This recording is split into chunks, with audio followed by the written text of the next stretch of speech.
Salut l'audimat, c'est Mehdi pour un naissant podcast et une vidéo de review d'Abstract Dungeon. Il s'agit d'un jeu créé par Matthew G. Hanson, édité en VF par les 12 singes et trouvable assez facilement en boutique spécialisée autour de 25€, car distribué par Novalis.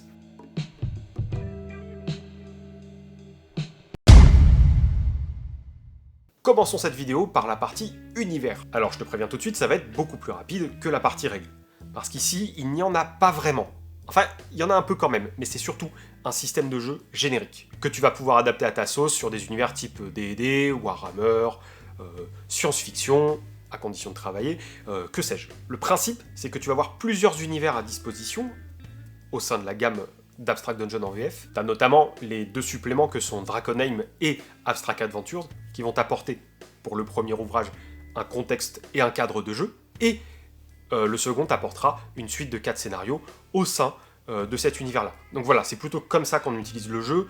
On va se faire un petit univers tranquille et jouer avec les règles qui, tu le verras, sont relativement simples. A noter que dans le livre de base d'Abstract Dungeon, tu as déjà un contexte de jeu qui s'appelle le Creux Morvant, avec 4 scénarios inclus. De quoi jouer pendant un petit temps et t'aider à apprivoiser le jeu sur tes premières parties. Le jeu revendique son côté old school, du moins en termes d'univers de jeu, parce que les règles sont plutôt modernes quant à elles. Pour preuve, le contexte du Creux Morvant est on ne peut plus classique, il s'agit d'une ville capitale d'une région, qui est située dans les marches frontalières d'un royaume, juste avant un mur qui protège de terres sauvages peuplées de monstres comme des orques, des kobolds, ou des gobelins, ou des ogres. Ville qui est passée du statut d'un petit bourg sans histoire à celui d'une ville champignon, à cause d'une forte demande en bois provenant de tout le royaume. Entre un cercle de druides, très mécontent de l'abattage des arbres, une corporation de bûcherons très contente de l'abattage des arbres, et la guilde des marchands au milieu qui est très contente de faire du profit. Il y aura pas mal de sujets à embrouille, de sujets à intrigue, et donc à aventure, dans lequel se lancer avec son groupe de PJ. Bon, tu l'auras compris, on est dans un style assez classique, assez old school, entre guillemets. On va y jouer des groupes de PJ en quête de gloire, d'argent, de sensations fortes et d'aventures qui vont commencer de manière un peu louche au fond d'une taverne. Ce que je peux déjà dire, question critique sur ce jeu, et notamment sur l'univers, c'est que c'est plutôt positif. J'aime pas trop les revivals de jeux à l'esprit old school à la sauce des années 2010-2020, mais là la mayonnaise prend plutôt pas mal en termes d'univers. Le jeu est assez intuitif en la matière et va droit à l'essentiel. Et c'est ce qu'on demande à Abstract Dungeon. L'originalité de l'univers et sa profondeur ne sont pas des choses importantes, le jeu n'est pas fait pour ça. Les scénarios vont très bien illustrer le propos du jeu, ce qu'il veut te faire jouer comme type d'aventure. On n'est pas dans des énigmes et des intrigues à tiroirs cachés, ni hyper complexes. À savoir que le jeu est calibré, du moins c'est mon avis, pour des parties de 2 à 3 heures. Gros point fort de la partie univers et donc scénario, le petit livre dont vous êtes le héros au début du bouquin. Bon, il y a pas mal de maisons d'édition qui le font, hein. Je te redirige vers la boîte d'initiation Héros et Dragons version Roll and Play, vers la boîte de base L'Appel de Cthulhu par Edge et Chaosium en version originale. Alors, je te conseille de commencer par les scénarios du Creux Morvant pour jouer avec un groupe de PJ. Par contre, si tu veux maîtriser Abstract Dungeon, commence par le livre dont vous êtes le héros, tu vas piger tout de suite les tenants et aboutissants du système de jeu. On passe aux règles sur lesquelles je vais m'étendre forcément plus longtemps.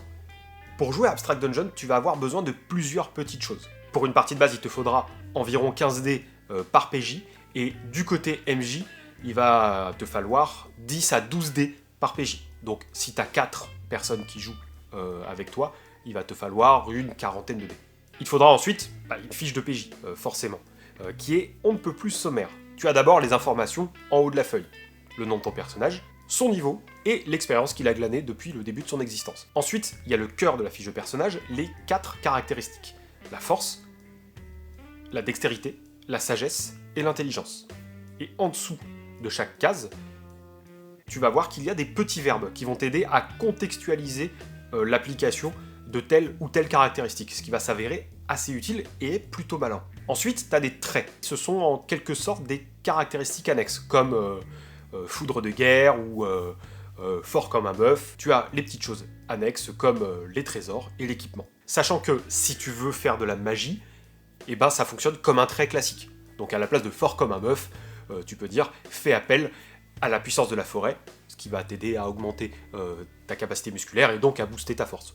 Comment est-ce qu'on joue à Abstract Dungeon? Ça va être on ne peut plus simple et ça va demander un petit peu d'esprit tactique. Tu as 2 choses à savoir. Si tu es PJ, tu vas lancer tes dés au début de la partie et les répartir sur tes caracs et tes traits. L'autre chose à savoir, c'est que si tu es MJ, tu ne les lances qu'à l'apparition de chaque test lancé au PJ, qui vont être des embûches comme des obstacles, des gardes, des boss et des défis. Au cours d'une partie, les PJ vont devoir passer des situations imposées par le ou la MJ. Alors, tu as à partir de la page 82 une sacrée pelletée d'exemples d'ennemis divers et variés et d'obstacles que tu vas pouvoir utiliser soit pour préparer ta partie, soit pour jouer en mode improvisation. Les choses les plus récurrentes que tu risques de rencontrer sont les obstacles et les gardes, et aussi les boss qui fonctionnent un peu de la même façon. Pour les obstacles, c'est très simple. Quand un obstacle se présente, le ou la MJ va lui attribuer un certain nombre de dés. Ces dés sont lancés et dévoilés à tout le groupe de PJ. Et les PJ devront défausser des dés de leur fiche, histoire d'atteindre la valeur de l'obstacle. À chaque fois, tu pourras utiliser au choix ou en totalité un dé de caractéristique, un dé de trait et un dé de trésor, soit un maximum de 3 dés. Et tu peux très bien n'en lancer qu'un ou deux. Par exemple, mettons que j'ai un obstacle de 2 dés. Je les lance, j'obtiens 3 et 4.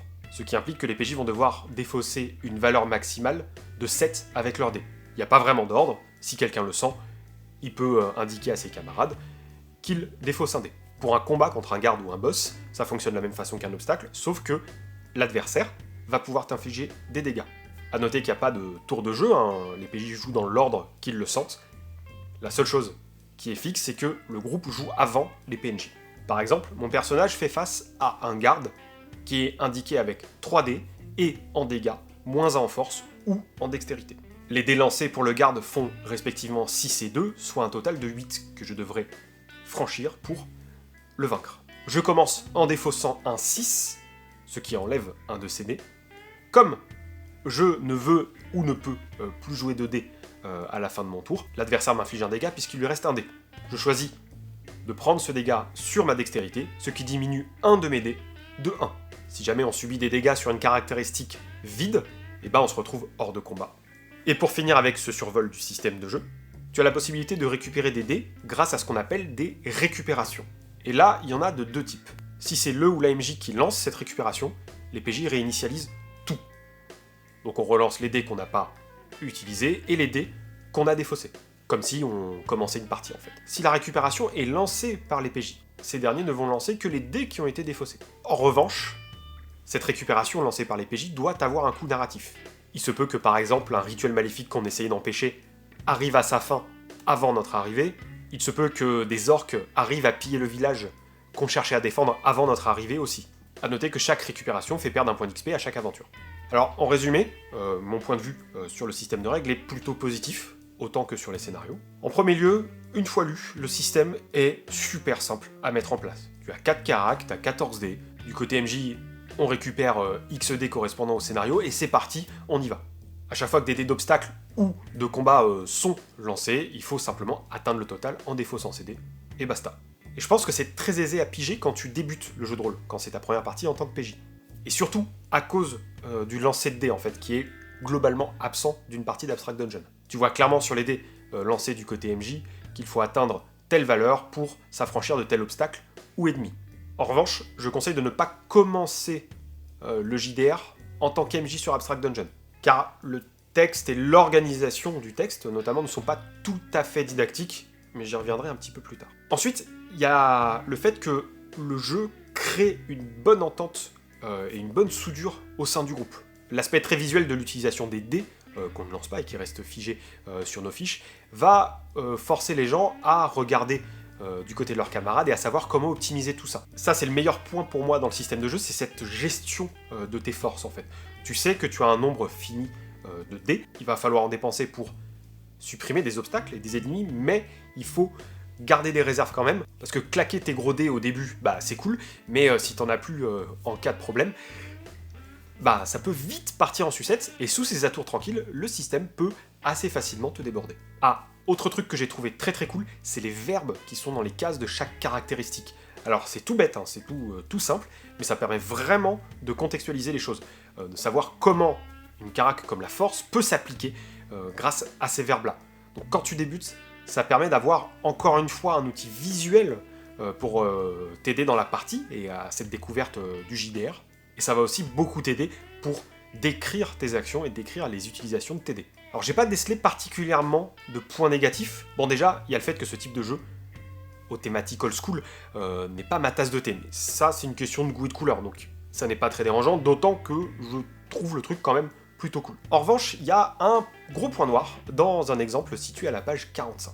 Dans cet exemple, un duo de PJ est face à des cultistes, et le joueur du personnage féminin explique qu'elle montre ses atours, pour parler élégamment, à la horde de cultistes, afin de les mettre hors d'état de nuire. Et cela marche sous prétexte que les femmes du culte sont cloîtrées dans une tour en attendant une conjonction astrale. J'avoue que c'est un peu gênant, ça a coupé mon enthousiasme en deux parties bien distinctes. Aussi, je vais faire court, je n'aurai que 3 questions. N'est-ce pas un tout petit peu réducteur? Avec qui marche vraiment cette astuce? Est-ce qu'on ne pourrait pas dépasser un peu ce genre de choses? Bref, je vais pas m'étendre sur le sujet, on passe à l'objet. Côté illustration, le jeu fait dans le old school, le noir et blanc, ce qui s'assemble très bien avec le jeu. Il n'y en a pas énormément, hein, des illustrations, elles sont pas d'une immense qualité, on n'est pas dans un Twin Rank Chronicles, on n'est pas dans des livres en full couleur. C'est pas pour ça qu'est l'Abstract Dungeon. Abstract Dungeon est un système de jeu générique, donc moi personnellement ça ne m'a pas gêné. En revanche, du côté texte, il y a quelques petits pépins. Alors globalement, c'est tout à fait compréhensible, hein, une fois que tu as lu le livre, il n'y a pas de problème, mais l'organisation aurait quand même gagné à être revue, notamment pour comprendre la base d'une partie et l'installation d'une table. C'est quand même dommage de mettre en page 76 du bouquin l'installation d'une table du côté des MJ.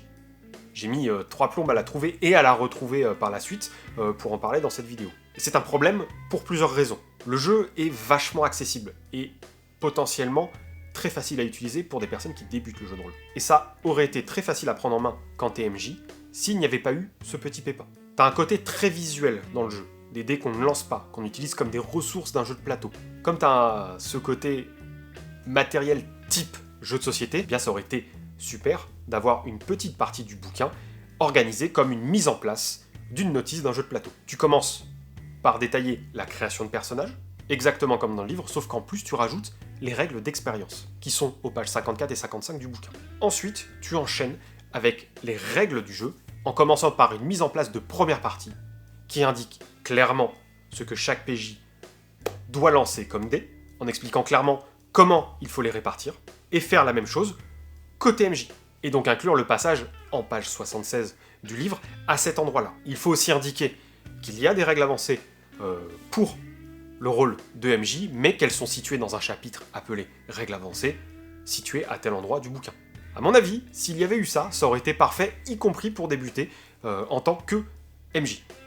Bon, je vais quand même nuancer un peu mon propos. Il y a concrètement 40 pages au format A5 à lire pour comprendre l'intégralité du fonctionnement du jeu, donc ça n'est pas totalement handicapant. Juste, mon conseil, quand tu lis Abstract Dungeon, c'est de prendre un calepin, ou une tablette, ou un ordinateur, et de prendre des notes. Ça va vraiment se révéler très utile. À côté texte, c'est plutôt facile à lire, notamment les belles séparations que créent les notes de l'équipe de traduction sur fond noir. Ça sépare bien le propos, ça contextualise bien les choses. Les exemples expliquent très bien tel ou tel cas particulier du système de jeu. Et les pictogrammes pour déterminer si tel test est un obstacle, un défi, un combat ou un boss sont vraiment cool et bien faits, ils sont bien distinguables les uns des autres et aident vraiment à la compréhension du jeu. Bref, pour faire simple, son principal atout Abstract Dungeon, c'est qu'il se lit facilement en 2 ou 3 traites. Pour finir avec cette revue d'Abstract Dungeon, je dirais que ça va dépendre de ce que tu cherches. Si tu veux des intrigues alambiquées, un univers profond, et du temps de jeu sur la longueur de plusieurs campagnes, Abstract Dungeon ne va pas te satisfaire. Le jeu ne se joue, d'après moi, pas en campagne, du moins pas en l'état. Il faudra le hacker et le retravailler pour que ça soit faisable. En revanche, si tu veux un jeu pour débuter en tant que PJ, c'est top. Comme je le disais, c'est simple d'accès, il y a assez peu de règles à retenir au final, c'est très bien pour rentrer dans le hobby qu'est le jeu de rôle. Et puis, si tu baroudes dans le jeu de rôle depuis un long moment, mais que tu veux un jeu un peu plus cool au niveau des règles et au niveau de l'univers, et bah Abstract Dungeon peut très bien le faire aussi. Un scénario se construit très facilement, c'est très bien pour se jouer en club, en convention, ou chez toi sur le pouce, ou entre 2 sessions de ta campagne hebdomadaire. Et ça n'est pas parce que je dis que le jeu n'est pas fait pour être joué sur le long terme que c'est un jugement de valeur négatif. Et il y a plein de jeux qui font ça très bien, en fait, comme Night Witches, Monster of the Week, ou Wasburg, par exemple, fait aussi par les Doux Singes, qui est excellentissime et que je ressors volontiers avec plaisir. Bah voilà, c'est des jeux que je trouve cool et à qui j'attribue la même caractéristique de jeu pas fait pour jouer sur le long terme. Il y a un créneau pour ces jeux-là, et ça les rend tout aussi plaisants et intéressants. C'est donc la fin de cette review d'Abstract Dungeon qui, j'espère, t'aura plu. Si c'est le cas, bah n'hésite pas à mettre un petit pouce bleu, ça serait vachement sympa, à faire tourner la vidéo sur l'internet mondial, et à t'abonner à notre chaîne si c'est pas déjà fait. Sache que tu peux nous retrouver sur Twitter, Facebook, Instagram et aussi dans la section commentaires sous la vidéo, histoire qu'on puisse échanger sur ce que t'as pensé, toi, de Abstract Dungeon. D'ici à ce qu'on se retrouve sur une prochaine vidéo ou dans un prochain podcast, il ne me reste plus qu'à te souhaiter une excellente journée, soirée ou nuit, selon l'heure à laquelle tu m'écoutes. À la prochaine.